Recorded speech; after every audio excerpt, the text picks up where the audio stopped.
राम समर्थ श्रीराम भाग 10. मराठवाड्यामध्ये नांदेडपासून बऱ्याच अंतरावर आणि आगगाडीपासून बरेच आत येहेळेगाव नावाचं एक लहानसं गाव आहे. इथे काशीनाथ पंत नावांचा एक यजुर्वेदीय देशस्थ ब्राह्मण राहत असे. हा एक मोठा तपस्वीच होता.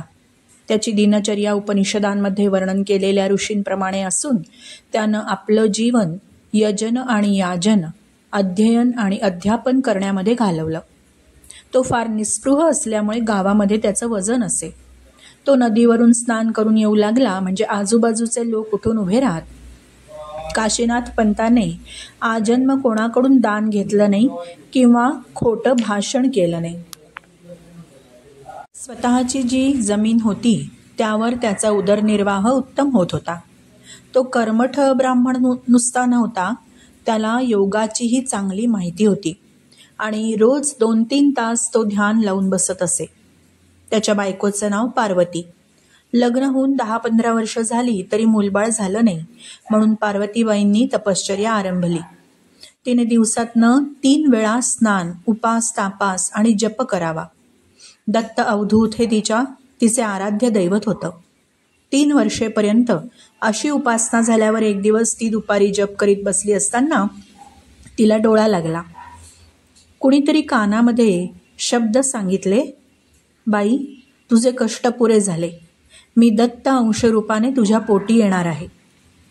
काही काळ गेल्यानंतर पार्वतीला दिवस राहिले आणि शके 1634च्या फाल्गुन वद्य पंचमीला म्हणजे मार्च 1813 या महिन्यामध्ये तिच्या पोटी एक बालक जन्माला आलं. या बालकाचे डोळे फार तेजस्वी असून तो आजानुबाहू होता. त्याची जन्मवेळ फार चांगली होती. त्याचं नाव तुकाराम असं ठेवलं. श्री तुकाराम 3-4 वर्षांचे असतानाच त्यांची आई गेली. काशीनाथ पंत विरक्त आणि घरामध्ये आई नाही. मग काय विचारता, तुकाराम दिवसभर खेळात असायचे. कुठेतरी खावं, कुठेतरी प्यावं, रात्री पडायला घरी यावं, असा यांचा दिवस जाई. एकदा सर्व मुले दुपारी नदीवर खेळायला गेली होती. नदीला पाणी थोडंच होतं. सर्व मुले नदीच्या पात्रामध्ये वाळूमध्ये खड्डे खडून त्यात लपून बसण्याचा खेळ खेळत होती. तुकारामांनी मोठा खड्डा केला. इतक्यात नदीला अचानक पाणी आलं. बाकीची सर्व मुले पळून गेली, पण तुकाराम मात्र आपल्या खड्ड्यामध्ये बसून राहिले. दिवस संपून अंधार पडला तरी मुलगा घरी आला नाही.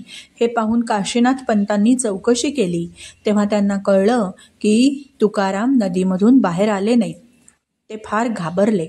आपला मुलगा बुडाला असंच त्यांना वाटलं. गावच्या काही मंडळींना आणि मुलांना घेऊन ते नदीवर गेले आणि ज्या ठिकाणी तुकाराम बसले होते तिथे जाऊन त्यांनी मोठ्याने हाक मारली. तत्काळ तुकारामांनी ओ दिली आणि ते पाण्यामधून सुखरूप बाहेर आले. सर्व मंडळी अगदी चकित होऊन गेली. पण काशीनाथ पंतांनी मनाशी खुणगाठ बांधली की हे काम काही निराळच आहे. घरी आल्यावर त्यांनी विचारलं, बाळ, तुला पाण्याची भीती नाही का रे वाटली? किंवा तुझा जीव गुदमरला नाही का? त्या 5 वर्षांच्या मुलाने उत्तर दिलं, नाही दादा, मी तिथे आनंदात होतो. प्राणनिरोध केल्यामुळे पाण्याचं भय नाही वाटलं मला. तुकाराम 12-13 वर्षांचे असताना एकदा त्यांनी वडिलांना विचारलं, दादा, तुम्ही रोज डोळे झाकून बसता तेव्हा काय करता? काशीनाथ पंत म्हणाले, मी माझ्या गुरुचं ध्यान करतो. यावर तुकाराम म्हणाले, पण दादा, गुरुचं ध्यान करायला डोळे झाकायलाच हवेत का? तुकाराम आता वयात आले होते. त्यांचं खाणं पिणं यथातथाच असलं तरी शरीर चांगलं धष्टपुष्ट आणि कांतिमान असे. त्यांची शेते करणारा जो धनगर होता त्याच्यावर त्यांचं प्रेम असून तोही त्यांना साधू मानित असे. त्याच्या घरी जाऊन पुष्कळ वेळा हे कांदा भाकरी खात, चिलीम पीत. यांची बाह्यराणी फार अस्ताव्यस्त असल्यामुळे लोक त्यांना वेडा तुका म्हणायचे. कारण श्रद्धाहीन, अपवित्र, लबाड माणसांना तुकाराम शिव्या देऊन हाकलून लावायचे. पण ज्याचं अंतःकरण शुद्ध आहे अशा माणसाशी त्यांचं भाषण फार मार्मिक आणि अर्थपूर्ण असायचं. येहेळे गावापासून थोड्या अंतरावर उमरखेड नावाचं गाव आहे. तिथे चिन्मयानंद नावाचे एक फार मोठे सत्पुरुष राहत असत. एकदा पंढरपूरची यात्रा संपवून ते परत आपल्या गावी जात होते. वाटेमध्ये येहळे गावी ते उतरले. नित्याप्रमाणे पहाटे उठून नदीवर स्नानाला गेले. 4-4:30 वाजण्याची वेळ होती आणि थंडी पण कडाक्याची पडलेली.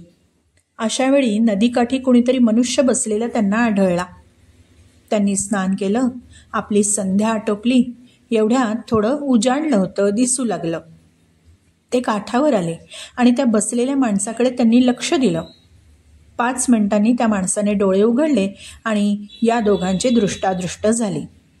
दोघांच्याही नेत्रांमधून पाणी वाहू लागलं.